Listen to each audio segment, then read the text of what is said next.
La pasión de los países bálticos debía prolongarse en el tiempo. Así, los relatos sobre Estonia son literalmente sangrantes.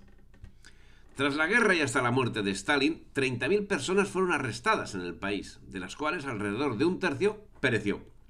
Unas 23.000 más fueron deportadas en ese mismo periodo, de las cuales al menos 3.000 murieron por las duras condiciones a que fueron sometidas. Además, unos 2.000 combatientes de la resistencia murieron en Estonia en combates contra las fuerzas de ocupación.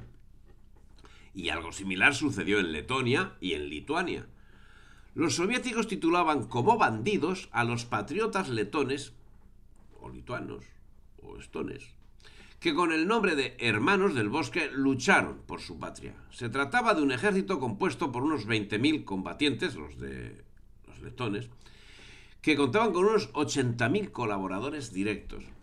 Las añagazas soviéticas, con la complicidad de sus aliados en la recién acabada guerra europea, consiguieron engañar a los combatientes con la oferta de falsas amnistías que acabaron convirtiéndose en deportaciones que tomaron forma entre los días 25 y 29 de marzo de 1949, cuando fueron deportadas 9.147 familias, completando un genocidio que, ejercido con virulencia durante la década de 1940, significó una pérdida del 30% de la población de Estonia, Letonia y Lituania, según señalan estudios expuestos por Jukka Rislaki.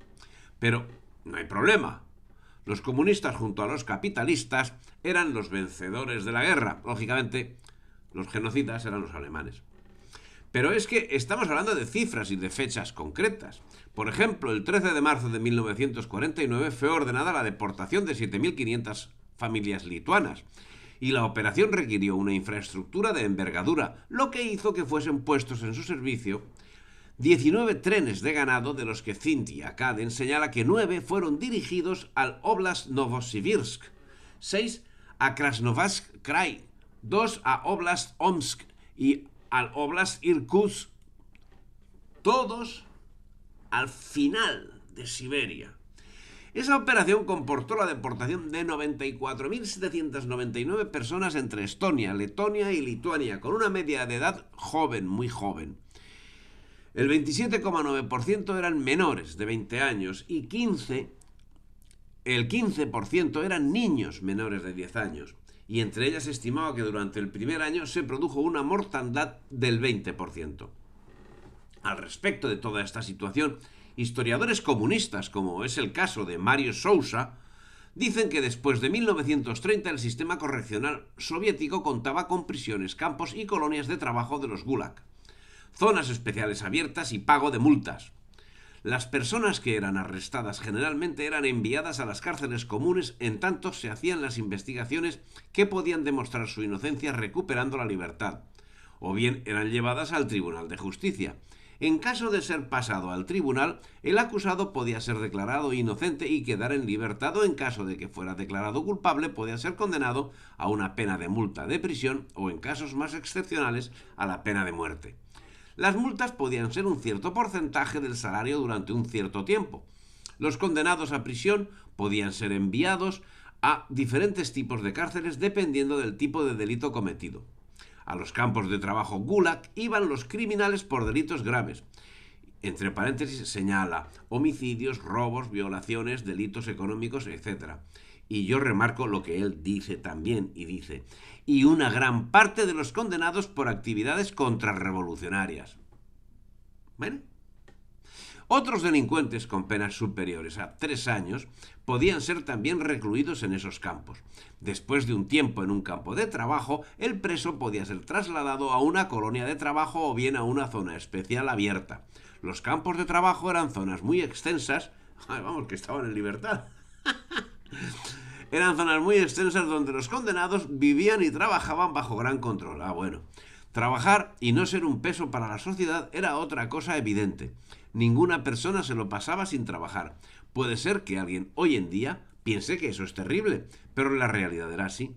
Existían 53 campos de trabajo y 425 colonias de trabajo Gulag en 1940. Esas últimas eran unidades más pequeñas que los campos de trabajo, con un régimen más liberal y con menos control, los gulag. Allí iban los presos con penas de prisión más cortas. Tanto delincuentes comunes como políticos trabajaban en libertad en las fábricas y en la agricultura, que era una parte de la economía de la sociedad civil. En la mayoría de los casos el salario de esos trabajos transformaba por entero a los condenados, igualándolos a los otros trabajadores. Las zonas especiales abiertas eran generalmente zonas agrícolas donde se exiliaba a los culacos que habían sido expropiados durante las colectivizaciones de las tierras. Otros condenados por penas menores o actividades contrarrevolucionarias podían también cumplir las penas en estas zonas. 450.000 y no 9 millones, dice el hombre este. Los muertos en el campo de trabajo desde 1937 a 1939 fueron cerca de 160.000.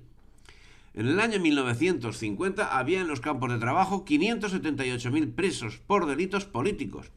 En los años 30 estaba en el sistema correccional el 2,4% de la población adulta, mientras que en Estados Unidos en 1996 el 2,8% de la población adulta.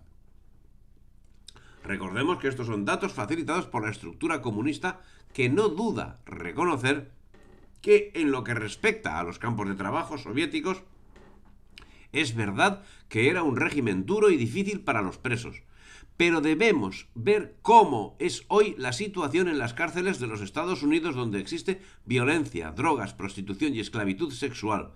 290.000 violaciones al año entre los presos. Nadie se siente seguro en las prisiones de los Estados Unidos.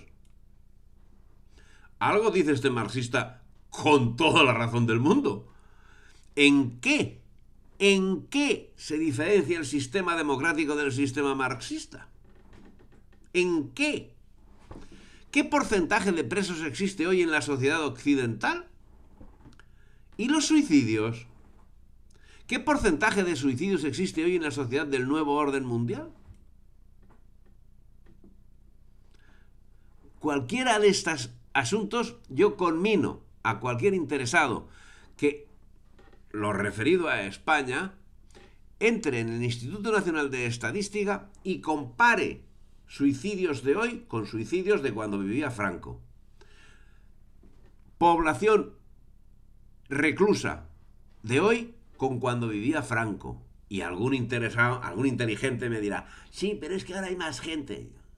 Hablemos en porcentaje. A ver qué porcentaje de presos había antes de 1975 y qué porcentaje de presos hay hoy. O en 1995. Animo a todos a que lo hagan. Yo lo he hecho.